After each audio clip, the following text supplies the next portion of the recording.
High সবাইকে, কেমন আছো তোমরা সকলে? আশা করছি সকলেই খুব ভালো আছো and welcome back to my new blog. আজকের ব্লগটা শুরু করছি হলো সকালবেলার ব্রেকফাস্ট দিয়ে। আজকে সকালবেলা ঘুম থেকে উঠে চলে গিয়েছিলাম হলো পড়াতে। পড়িয়ে বাড়ি ফেরার পথে দেখছি বেশ ভালোই খিদে পাচ্ছে, তাই বাড়িতে এসে সকালের ব্রেকফাস্ট বানাতে বসে পড়েছি। এখন প্রায় 11:30টার মতো বেজে গিয়েছে, তাই ভাবলাম হালকা পাতলা কিছু করা যাক। তাই প্রথমে একটা আলু ছিলে নিচ্ছি, এরপরে আরও কিছু জিনিস নেব যেগুলো দিয়ে আমি এখানে আলু ভাজা করব। আর সাথে আটা মাখা ছিল ফ্রিজে, সেই আটাটা দিয়েই করব আজকে রুটি। এখন চলো এইসব প্রিপারেশনগুলো করে নিই। আর আজকে পড়াতে গিয়েছিলাম যেখানে, সেখানে গিয়ে একটা কাণ্ড ঘটেছে, সেইটা সবই তোমাদের সাথে সবকিছু শেয়ার করব। সেইটা জানতে হলে তোমাদেরকে পুরো ব্লগটা দেখতে হবে। তো চলো এখন আমি সবকিছু করতে লাগি, আর তোমরা কিন্তু পুরো ব্লগটা দেখো এবং আমাকে জানাতে একদমই ভুলো না। প্লিজ জানিও তোমাদের আমার ব্লগগুলো কেমন লাগছে। এখন তো আমি তোমাদের সাথে ডেলি ব্লগ শেয়ার করার চেষ্টা করছি, তো তোমরা আমাকে একটু সাপোর্ট করো। আশা করছি তোমাদের সাপোর্টে অনেকটা বেশি এগিয়ে যেতে পারবো।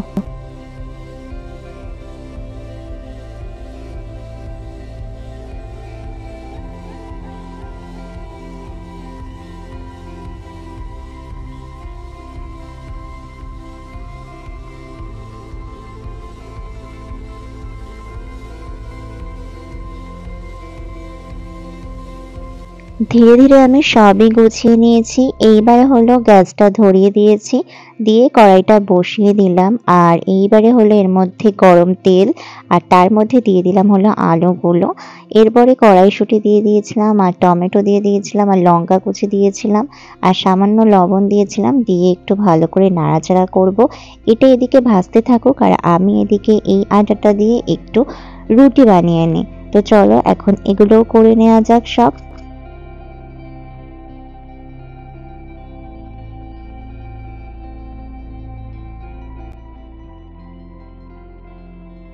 এইবারে আমি ঝটপট করে রুটিগুলো সব সেঁকে নিচ্ছি। আর দেখতেই পাচ্ছ আমার রুটি কিন্তু বেশ ভালোই, এই রুটিটা ফুলছে, একটা সাইড দিয়ে ফুলে উঠেছে। আর আজকে আমার রুটিগুলো সেরকম একটা গোল হয়নি। আর এখন আমি কত রাত্রে ভয়েস ওভার দিতে বসেছি, তোমরা বিশ্বাস করবে না। এই সময় আমাদের রাস্তা দিয়ে গাড়ি যাচ্ছে। যাই হোক, কি আর করব, কিছু করার নেই। যতই ভাবি না কেন ভয়েস ওভারের সময় কোনো আউটসাইড কোনো রকমের সাউন্ড যাতে এখানে না আসে, তবুও কপাল খারাপ। তোমরা কিছু মনে করো না, ম্যানেজ করে নিও। তো দেখতে পাচ্ছ আমার এখানে রুটিটা ভেজে নিয়েছি।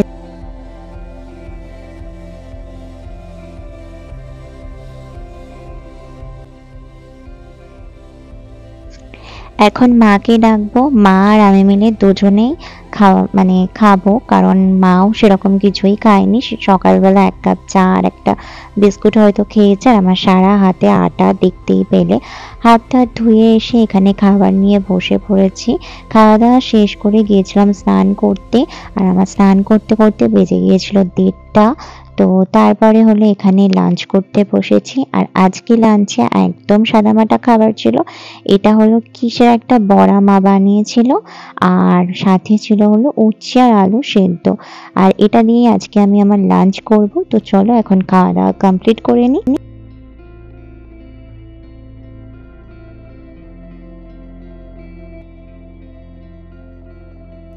খাওয়া দাওয়া করার পরে লাগছিল ভীষণ ঠান্ডা, তাই চলে আসলাম এই জায়গাটা। আমাদের বাড়ির এই জায়গাটায় বেশ রোদ পড়ে, আর আমাদের বাড়ির পুরো বাড়িতে না অত একটা রোদ পড়ে না। কারণ হলো আমাদের পুরো বাড়িতেই টিনের শেড টাইপের দেয়া সামনের দিকে।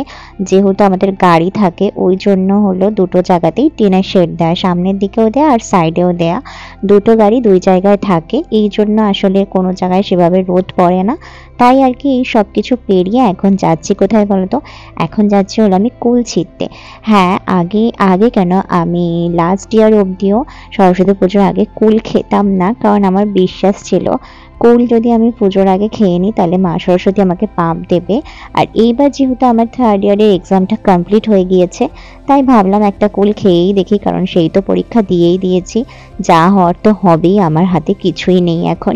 আর এই কুলগুলো প্রায় অনেক কটাই পেকে পেকে গেছে, আর এগুলো দেখে না একদমই লোভ সামলাতে পারছি না। আর এই কুলগুলো কোনো বছরই আমরা খেতে পারি না, তার কারণ হলো আমাদের ওই সাইডের রাস্তা দিয়ে মানে পিছন সাইডের রাস্তা দিয়ে এসে সব বাচ্চা কাচ্চারা কুল ছিঁড়ে নিয়ে চলে যায়। ওই জন্য আমি ভাবলাম এখনই কটা খেয়ে নিই, তাই এই কটা কুল নিয়ে এসেছি। আর এখানে রয়েছে বিট লবণ, আমি আজকে পড়ি আসার সময় বিট লবণটা নিয়ে এসেছিলাম।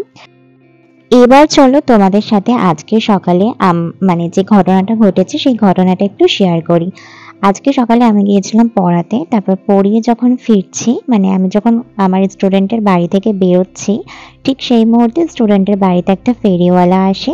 সে মানে স্টুডেন্টের যে ঠাম্মা ছিল তো ওনাকে হলো এমনভাবে রোয়াব দেখাচ্ছিল যে আপনি এতগুলো বাসনের মধ্যে একটা বাসনও নিতে পারবেন কিনা তার শর্ত নেই, আমার সময় নষ্ট করছেন, ঠিক এরকম টাইপ অফ কিছু বলতে চাইছিল। তো তারপরে ওনাকে বলছে যে আপনি যদি আমাকে 100 টাকা অন্তত এনে আমার হাতে দিতে পারেন না, আমি আপনাকে সব বাসন 40 টাকায় দিয়ে দেবো। মানে প্রতিটা বাসনের মূল্য 40 টাকা করে ধরবে, কিন্তু এগুলোর দাম কিন্তু 40 টাকা না। উনি যদি এক পিস করে বিক্রি করে তাহলে হলো এইগুলোর দাম কোনোটার দাম 150, কোনোটার দাম 200, কোনোটার দাম 300 এই হিসাবে। তো ওনার মানে আমার স্টুডেন্টের ঠাম্মা যিনি যে বসে আছে তো সে তো ওই সময় বলে যে হ্যাঁ আমি সব নিয়ে নেব, কিন্তু এই ফেরিওয়ালা কাকু কোনোভাবেই বিশ্বাস করছে না যে উনি নিয়ে নেবে। তখন উনি বাধ্য হয়ে ওনার হাতে 100 টাকা দেয় আর উনি এখন সবকিছু গুনছে। তো এখানে একটা ওই বাজির মতো ব্যাপার হয়ে গিয়েছে ফেরিওয়ালা কাকুর সাথে আমার স্টুডেন্টের ঠাম্মির। তো এখন হলো সেখানে দেখার পালা না, কাকিমা আসলে এই সব বাসনই নেবে। আর এই ফেরিওয়ালা অতি চালাকি করতে গিয়ে পড়ে গেছে হলো এক বিপদে, কারণ এখন যেহেতু উনি বলে দিয়েছে, আর উনি শুধু বলেই দিয়েছে না, উনি মানে একদম মানে সিওরিটি দিয়েছে এতগুলো লোকের সামনে, এখানে তো এতগুলো লোক আছে, তো এখন ওনাকে এই বাসনগুলো তাই ওই প্রতিটা বাসনের মূল্য 40 টাকা করেই ধরতে হচ্ছে। ঠিক আছে, ধরে কাকিমাকে এইখানে যা আছে সব দেবে। তো কাকিমা এই সব বাসন নেবে। তো এখানে 100খানা বাসন ছিল, এই গ্লাস ফ্লাস সব মিলিয়ে পার পিস 40 টাকা। তো এখন আমি ভয়েসটা অ্যাড করছি, এখানে কি কথোপকথন হয়েছে তোমরা শুধু দেখতে থাকো শেষ পর্যন্ত আর কি হয়। 68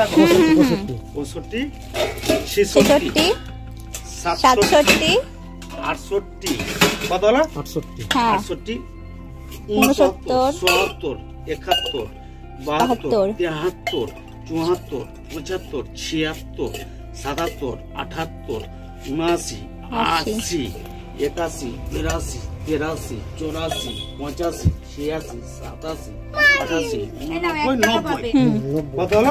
90 90 91 92 93 94 95 96 97 ওটা ধরেছি?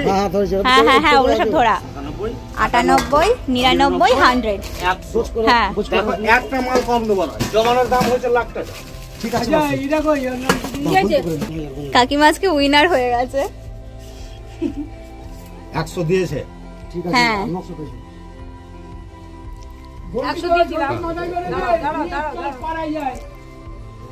ক্ষমতা নেই তোমার লাওয়ার ক্ষমতা নেই, তুমি তো লিবে লাওয়ার ক্ষমতা নেই। তুমি একটা গ্লাস ওই দিদিকে না কথা বলে লাভ না, তুমি লিবে তো ওখানে যেহেতু 100টি বাসন ছিল আর কাকিমা আগে থেকে ওনাকে 100 টাকা দিয়ে রেখেছিল, তাই এখন উনি পাবে 3900 টাকা। মানে 100টা বাসনের দাম হয়েছে 4000 টাকা। 100 টাকা তো আগে থেকে দেয়াই রয়েছে, তাই এখন কাকিমা ওনাকে দেবে 3900 টাকা। তো এখন হলো ফেরিওয়ালা কাকু তো মানে কাকিমাকে সবকিছু দিয়ে চলেই গেল, তোমরা দেখতে পেলে।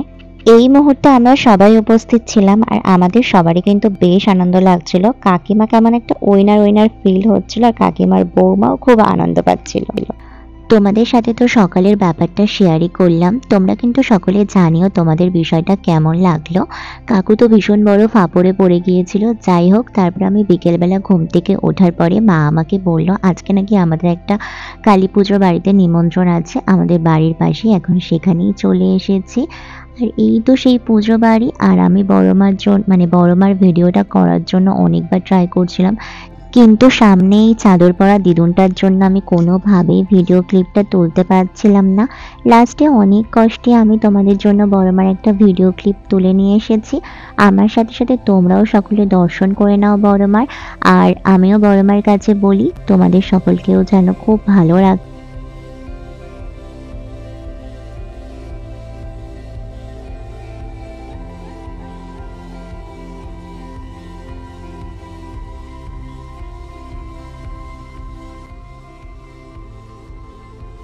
এই তো বড় মাকে দর্শন করে নিয়ে এখানে আমি বসে আছি মায়ের সাথে। এখন কিছুক্ষণ বসে টসে থাকবো, তার কিছুক্ষণ পরেই আমরা বসে পড়লাম খেতে। মানে এখন খাবো হলো প্রসাদ, মানে বড় মার যে ভোগ সেটাই খাবো। আমি তো ভীষণ এক্সাইটেড ছিলাম, কিন্তু কিছুক্ষণ পরে আমার এক্সাইটমেন্ট পুরোটাই নষ্ট হয়ে গিয়েছিল, কারণ আমি গিয়েছিলাম হলো এই লোভে লোভে যে আমি ভোগের খিচুড়ি খাবো, কারণ আমার প্রসাদে খিচুড়ি খেতে খুব ভালো লাগে। কিন্তু এখানে করেছিল ফ্রাইড রাইস, আলুর দম, পনির, আরও অনেক কিছু করেছিল। সেইগুলোর ক্লিপ আমি আর তুলিনি। আর তোমরা কারা কারা আমার মতো ভোগের খিচুড়ি প্রসাদ খেতে বেশি পছন্দ করো সেটা চাইলে কমেন্ট করে জানাতে পারো। আর তারপরে খাওয়া দাওয়া কমপ্লিট করে কিছুক্ষণ বসে আমি আর মা আমাদের বাড়ির দিকে চলে আসছিলাম। আর যেহেতু বাড়ির থেকে একদমই কাছে তাই ঝটপট বাড়ি চলে আসলাম। আর বাড়ি এসে কিছু রিলস ভিডিও বানিয়েছিলাম।